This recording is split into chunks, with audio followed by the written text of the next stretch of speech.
Tinapay mula sa langit. A daily morning devotion with CRC family.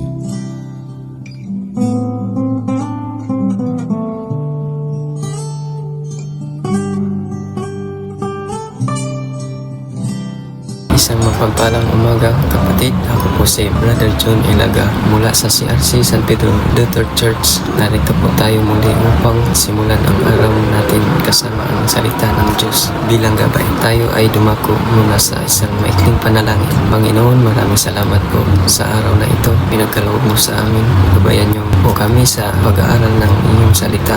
Umagang ito, naway tumimo ito sa aming mga puso at isipan. Ito po ang aming dalangin sa pangalan ni Jesus. Amen. Ang ating paninilayan ngayong umaga ay magtatagpuan sa Joshua 21 verse 4 and 5 na may pamagat na dakuhati alignment. Ating basahin mga bersikulo. Unang tumanggap ng mga lungsod ang mga sambahayan sa angkan ni Kuhat. 13 lungsod mula sa mga lipi ni Juda, Simon at Benjamin, at ibinigay sa mga angkan ng mga pari sa lahi ni Aaron. 5 ang bilang na sambahayan ay angkan ni Kuhat ay tumanggap ng 10 lungsod mula sa lipi ni Ephraim at ni Dan at sa kalahati na lipi ni Manasseh. Sa mga talatang ito, nabasa natin ng pagtanggap ng Kuhat ng kanilang lupain.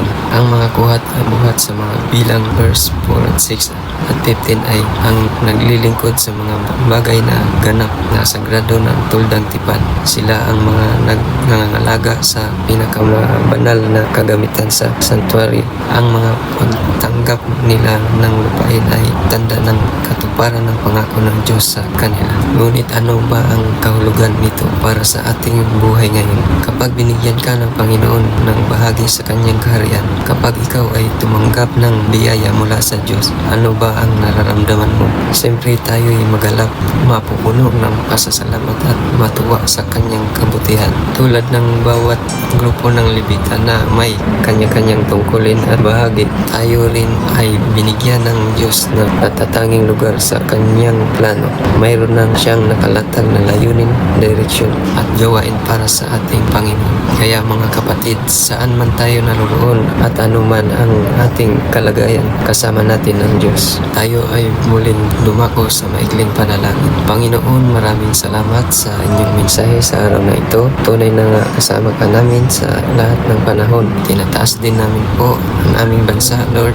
Alam po namin patuloy mo kaming gagabayan. Ito po ang aming dalangin sa pangalan ni Jesus. Amen. Muli, maraming salamat mga kapatid sa pagsama sa ating umaga ito. Patuloy po natin suportahan ang ating programa upang mas marami pa ang maabot ng salita ng Diyos na maliligtas sa lahat ng nagbibigay kapanatagan.